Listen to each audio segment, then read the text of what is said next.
আল্লাহ দেখায় দিলেন ওয়া মাকারু ওয়া মাকারাল্লাহ ওয়াল্লাহু খায়রুল মাকিরিন।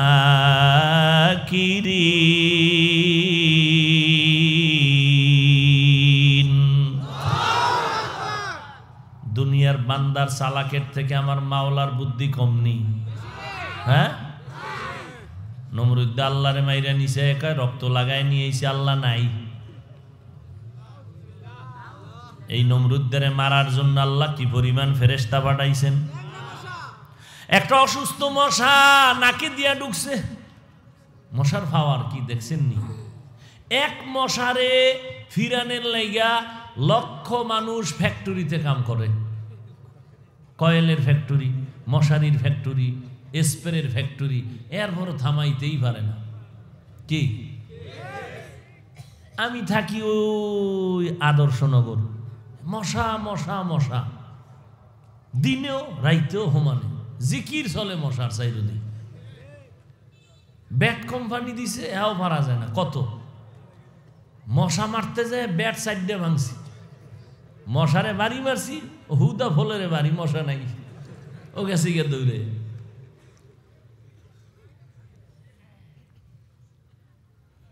চিন্তা করলাম একটু ওই গুলশান এলাকায় জামুটা মনে চিন্তা করতেছি, উম্মা সেদিন গিয়ে দিই হ্যাঁ নো মশা, যেখানে বইছি হ্যাঁ চাইর দিকে খালি ব্যাট, ওদিকে কয়েল। এই এক মশার যুদ্ধের জন্য কি পরিমাণ কয়েলের ফ্যাক্টরিতে কাজ কইরা মানুষ পেটের খানা জোগায়।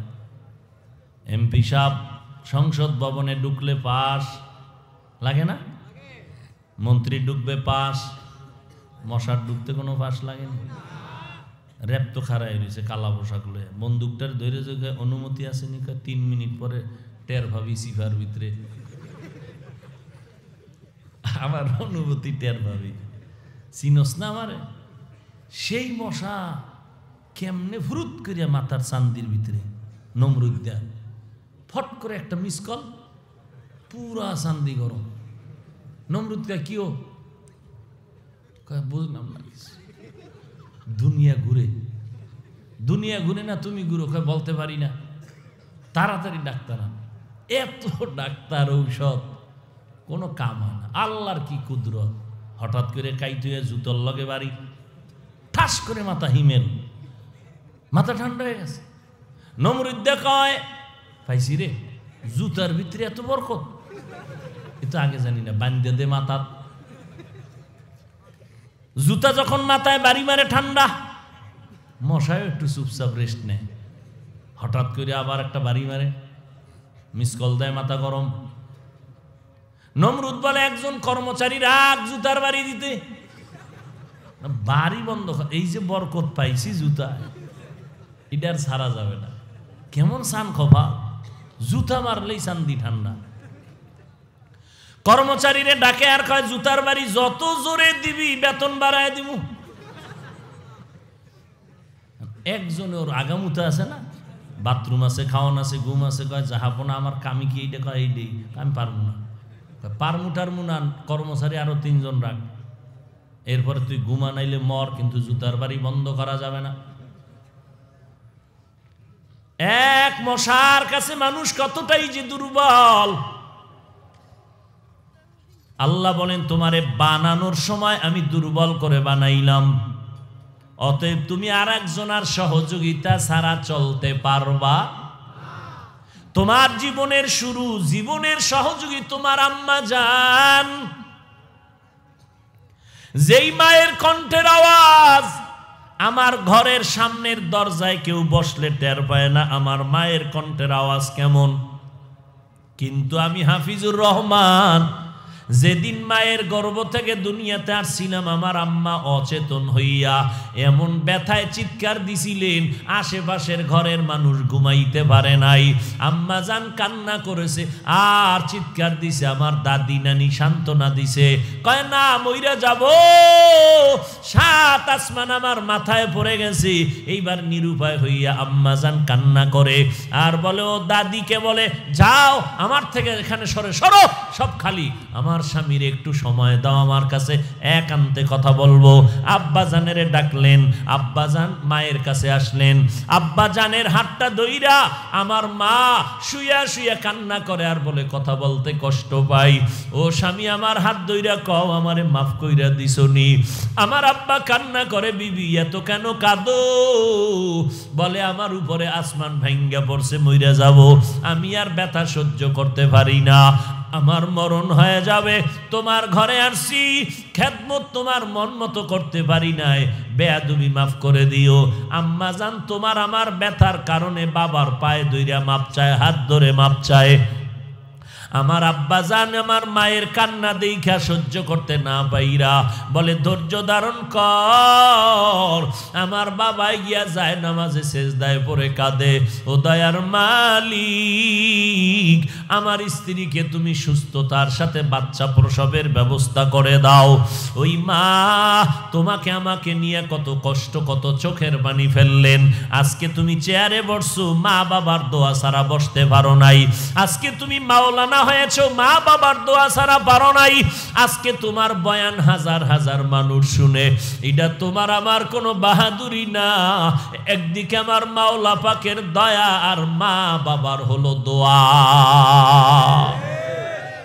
তুমি চেয়ারম্যান হইয়া চেয়ারে বসছো, এই সম্মান তোমার মা বাবার দোয়ার কারণে আল্লাহ দিছে। আজকে ওই মা বাবারে যারা কাদাই বা কষ্ট দিয়া, তোমার কপালে জাহান্নাম ছাড়া আর কিছুই হবে না। কত কষ্ট করেছিলেন ইয়াতীম নবী এ রমাজানে, ইবাদতে রাত কাটিয়ে দিতেন, কি হবে উম্মত বিনে। আমরা তো সেই নবীর উম্মত,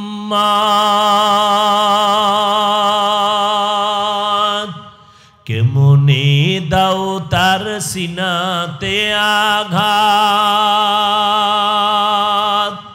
মরণের ভয় নাই কি তোমার, কি হবে যে শেষের গতি। ভুলবো না, ভোলা যায় নাকি মাহে রমজানের স্মৃতি। ভুলবো না, ভোলা যায় নাকি মাহে রমজানের স্মৃতি। রহমতে আলম নবী আম্মাজানকে হারাইয়া পাগলের মতো হয়ে গেলেন। আব্বাজানের তো আগেই হারায় ফেললেন। আম্মাজান আমেনা, আমার নবী 6 বছর। একদিন আমার নবী এতিমের বেশে রাস্তার পার্শ্বে দেখে বাচ্চারা খেলাধুলা করে, একটু সামনে আগাইয়া দেখে আর একটা বাচ্চা, শরীরে কোনো কাপড় নাই, বসে বসে কান্না করে। নবী হাত দিলেন, বাবা তুমি কান্না করো, আমার মা নাই, আমি বাবা হারা বড় এতিম। নবীজি বাচ্চাটার হাত ধরিয়া ডাইরেক্ট ঘরে গেলেন, গিয়া ডাক দিয়া কয়, আয়েশা, নিজের সন্তান মনে করে বাচ্চাটারে সুন্দর করে গোসল করাও, এতিম, আজকে থেকে তুমি ওর মা, আমি মোহাম্মদ হব ওর বাবা। ও যুবকেরা, কয়দিন আর বাহাদুরি করবা? এই মহামারী করোনায় কত সন্তান মা হারায় ফেললো, কত মা বাবা সন্তান হারায় ফেললো। ওরে কবরে যেদিন যাইবা কেউ সঙ্গে যাবে না, কিন্তু মা বাবার দোয়া নিয়ে যদি যাইতে পারো, কবর হবে তোমার জন্য কল্যাণের জায়গা। আমার মায়ার নবী এতিম বাচ্চাটারে নিয়া ঘরে গিয়া আয়েশা গোসল করায় দাও। আমার মায়ার নবী একটা বড় চাদর নিলেন, চাদরটারে মাঝখান দিয়া একটা টুকরা করলেন, বাচ্চা গোসল করাইয়া নবী এক টুকরা শরীরের উপরে আর এক টুকরা নিচে দিয়া বাঁধলেন। এরপরে বলে চলো আমরা মসজিদে নববীতে যাব নামাজ পড়তে। এবার বাচ্চা আগে আগে ঘর থেকে নামলেন, নবী একটু পরে নামলেন। বাচ্চা হাঁটতেছে, নবী বলে দাঁড়াও। নবী বসে গিয়া কয়, ওঠো তুমি আমার কাঁধের উপরে উঠো, আমি আজকে তোমারে নিয়া আমার মসজিদে যাব নামাজ পড়তে। বলে না নবী, সম্ভব না, না উঠো, আমিও তো একজন এতিম, আমি বাবারে বাব্বা বলে ডাকতে পারি নাই, 6 বছর আমি মা হারা বড় অসহায় হয়ে গেছি। একটু আজ এতিমের মনের দুঃখ আমি না বুঝলে জমিনে আর কেউ বুঝবে না। এবার বাচ্চাটারে কোলে নিয়ে রওয়ানা। ওই যে বাচ্চাগুলো খেলতেছিল, ওরা দেখে বড় আনন্দিত, আবার আফসোস করে, ও বাচ্চা তোর কপাল কত ভালো, আজকে যদি ওই জায়গায় আমি হইতাম যে মোহাম্মদের কাঁধে, আমার জীবনটা বড় ধন্য হতো। নবী গিয়া নামাজের ইমামতি করলেন, বাচ্চাটারে পেছনে রাখলেন, নবী মিম্বরে বসলেন, বয়ান করবেন, বাচ্চাটা মাটিতে বসলো। নবী ডাকলেন, বাবা আসো, তুমি এতিম, তুমি মাটিতে বসবা কেন? নবী ডান পার্শ্বে বসাইয়া ডান হাত মোবারক বাচ্চাটার মাথার উপরে রাইখা 2 ফোঁটা চোখের পানি ছেড়ে বলে, ও সাহাবায়ে কেরাম, আপনাদের অন্তরে প্রশ্ন হতে পারে আমি বাচ্চাটারে এত আদর কেন করি? এই বাচ্চাটা আমার মতো এতিম,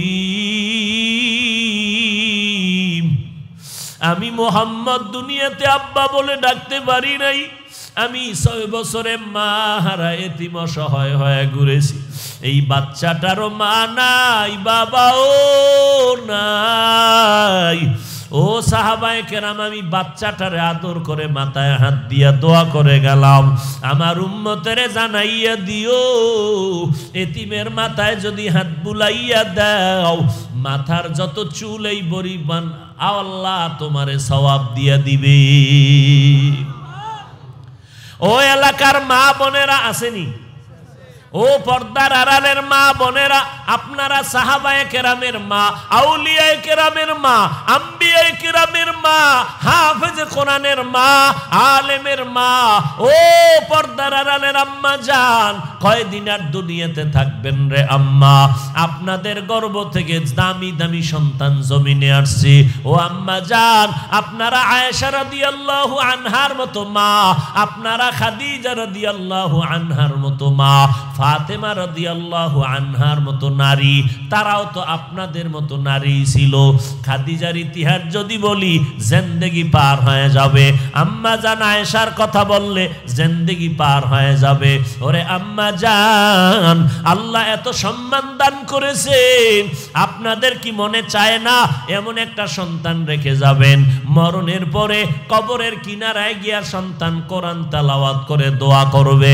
ও আল্লাহর বান্দারা, এখনো সময় আছে, তওবা করো, আল্লাহর মোহাব্বত নিয়ে সামনে আগাও। দুর্বল হালাতে তুমি একা একা চলতে পারবা না, আল্লাহ কয় তোমার সাহায্য নিতেই হবে। দুনিয়ার পরিবেশ নাপাক, যেই দুনিয়ায় নেকামল করবা, জান্নাতের পথে চলবা, তোমারে 3 দল শয়তান পেছনে টানে, জান্নাতে যেন ঢুকতে না পারো। এই মুহূর্তে যদি সাহায্য না নাও, দুনিয়াও বরবাদ, আখিরাতও বরবাদ। সাহায্য কার থেকে নিবা?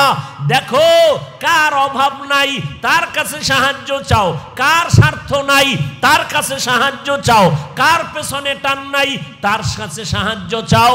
খুঁজে খুঁজে দেখবা এমন একজনও নাই। দুনিয়ার সবাই স্বার্থপর, দুনিয়ার প্রত্যেকটা মানুষের পেছনে টান, দুনিয়ার প্রত্যেকটা মানুষের অভাব বেশি। বরং আমি বলি, যার টাকা যত বেশি তার অভাব বেশি। একমাত্র অভাব নাই আল্লাহর, স্বার্থ নাই আমার আল্লাহর, পেছনে টান নাই আমার আল্লাহর। অতএব সাহায্য যদি চাও আমার আল্লাহর কাছে চাও। আমার নবী চাইতেন কার কাছে? আল্লাহর কাছে। যদি নবী চায়, তুমি চাইতে সমস্যা কেন? আল্লাহর নবী চাইছে, তুমিও চাও। বলে চাইছি পাই না। আরে চাওয়ার মতো চাও। বলে কেমনে? কেমনে চাইবা? বলে 2টা গুণের মাধ্যমে চাও। একটা গুণের নাম ধৈর্য, 2 নাম্বার গুণের নাম হলো নামাজ। আজ আমাদের ভেতরে ধৈর্য নাই, নামাজেরও খবর নাই। এই যে এখানে এত মানুষ বয়ানে বসছে, আল্লাহ না করুন কার কপাল জানি এত খারাপ, আজকে ফজরের নামাজ পড়ে নাই, জহুর পড়েন নাই, আসর পড়েন নাই, মাগরিব পড়েন নাই, এশাও পড়েন নাই। মোনাজাত দিয়া দেখা যাবে কুয়াশায় কিচ্ছু দেখা যায় না, কপাল পোড়ার মুখে আগুন দেখা যায়। মোনাজাত দিয়া এই কুয়াশার ভিতরেও বিড়ি টানতে টানতে তো শরীরটারে আগুন বানে আগুন। এরকম বিড়িখোর নাই? আল্লাহ হেদায়াত দান করে। মোনাজাতটা দিয়ে ঘর পর্যন্ত যাইতে পারলো না, টুপি এতক্ষণ ছিল এখন নাই, মুখের মধ্যে কি বিড়ি, কিচ্ছু দেখা যায় না কুয়াশায়। আহাম্মকের আগুন দেখা যায়, আগুন। আগুন কেন? পিছনে একটা আহাম্মক দাঁড়ায় রয়েছে তো এর ভিতরে আগুন দেখা যায়। আগুনের পেছনে কে আছে? আহমক।